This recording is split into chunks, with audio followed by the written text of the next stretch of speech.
providing those inputs.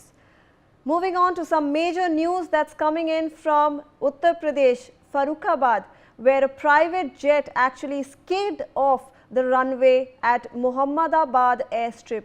The private jet veered into the bushes during its takeoff. A major accident was, however, averted during this incident.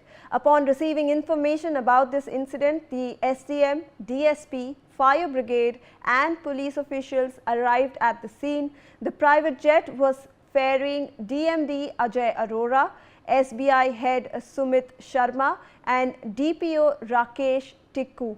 There were also two pilots, Captain Naseeb Vamal and Prateek Fernandez on the plane.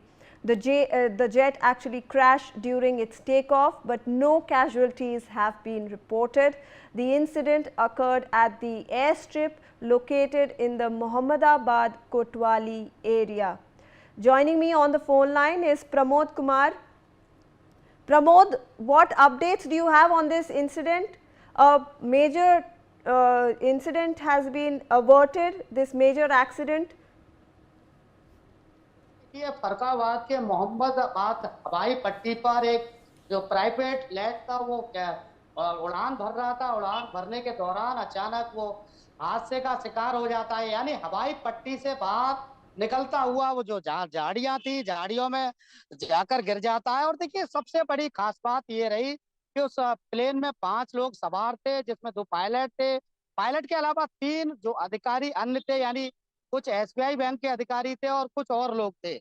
यानी जैसे ही उड़ान भरने के दौरान ये हादसे का शिकार होता है, जमीन पर झाड़ियों में जाकर गिर जाता है। इस दौरान जो तमाम लोग हैं उन्हें सकुशल सुरक्षित निकाल लिया गया है। घटना के बाद फायर ब्रिगेड के अलावा जिलाधिकारी, एसएसपी, तमाम जो अफसर हैं वो मौके पर पहुंचे। हालांकि प्लेन में काफी नुकसान हुआ। गनीमत रही है कि किसी भी तरीके की कोई जनहानि नहीं हुई, आगजनी नहीं हुई। और देखिए, तमाम जो अफसर है इस वक्त मौके पर पहुंच गए। पूरे मामले की जांच पड़ताल की जा रही है। जाना जा रहा है कि ये जो प्लेन था आखिर फरखाबाद से किस ओर जा रहा था। तमाम जो पहलू हैं उन पर अभी जांच की जा रही है, क्योंकि घटना अभी कुछ देर पहले की है। तो इसको लेकर देखिए, ये बड़ी खबर उत्तर प्रदेश के फरखाबाद से। और सबसे खास बात यह है कि प्लेन हादसा जरूर हो गया हो, मगर कोई किसी भी तरीके की जनहानि नहीं हुई है। फिलहाल की बात करूं तो फिलहाल घटना की सूचना पर पुलिस के, प्रशासनिक और उड़ान विभाग के तमाम जो अफसर है वो मौके पर पहुंच गए हैं कि आखिर यह हादसा किस वजह से हुआ। दोनों पायलट सुरक्षित हैं। इसके अलावा जो 3 अन्य लोग सवार थे वो सभी लोग सुरक्षित हैं। सभी जो अधिकारी है वो जांच पड़ताल में जुटे हुए हैं। बाकायदा जिलाधिकारी ने इसको लेकर एक 4 सदस्यीय टीम का गठन किया है, जो टीम जांच पड़ताल कर रही है। जांच पड़ताल में की रिपोर्ट सामने आने के बाद अग्रिम जो कार्रवाइयां वो की जाएंगी। जांचा यह भी जा रहा है कि आखिर ये हादसा कैसे हुआ। और सबसे गनीमत और अच्छी बात यह रही कि देखिए, जिस वक्त ये उड़ान भरने वाला था, यानी जमीन से ये कुछ ही फीट ऊंचा उड़ा था, इसी दौरान हादसे का शिकार होता है। और हवाई पट्टी से लगभग बता रहा है 100 से 150 फीट की, यानी जो हवाई पट्टी की दीवार थी उससे लगभग 100-150 फीट दूरी पर जाकर जो झाड़ियां थी, तमाम वहां कूड़ा कचरा, तमाम तरीके के पौधे खड़े हुए थे, उनके अंदर जाकर ये गिर जाता है। तो एक वजह ये भी बड़ी मानी जा रही है कि हादसा, यानी किसी की जनहानि, किसी को नुकसान ना पहुंचना, किसी के चोट ना आना, इसके पीछे की वजह यह भी मानी जा रही है क्योंकि प्लेन जिस जगह गिरा है वहां नीचे पेड़ थे, पौधे थे। हालांकि ज्यादा लंबे छोटे पौधे थे, तो वहां जाकर वो पहले पेड़ों पर हल्का सा रुकता है, उसके बाद फिर नीचे पहुंच जाता है।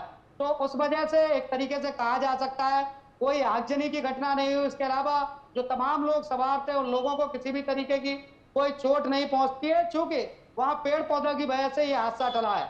हालांकि अब देखिए, पुलिस हो या प्रशासनिक अधिकारी हो या फिर तमाम जो विभाग है इस मामले में जांच पड़ताल कर रहे हो, वो ये जानने की कोशिश कर रहे हैं कि आखिर ये हादसा कैसे हुआ, किन कारणों से हुआ। चूंकि मौसम भी आज सुबह से साफ था, किसी भी तरीके की कोई बारिश नहीं थी, कोहरा जैसी कोई स्थिति नहीं थी। ऐसे में यह हादसा कैसे होता है? तो अब जांच पड़ताल लगातार जारी है। जिलाधिकारी ने साफ शब्दों में कहा है कि इस मामले में 4 सदस्यीय एक टीम बनाई गई है और टीम बहुत जल्द, यानी 48 घंटे में इस प्लेन हादसे की रिपोर्ट जिला अधिकारी को सौंपनी होगी कि आखिर ये प्लेन जो हादसे का शिकार हुआ कैसे हुआ, चूंकि प्लेन ज्यादा ऊंचाई पर भी नहीं था जी। जी प्रमोद, धन्यवाद आपका इतनी सारी जानकारी देने के लिए। Hopefully we get to know what caused that incident in Uttar Pradesh. That's all we have for you on this bulletin. We'll come back after a short break.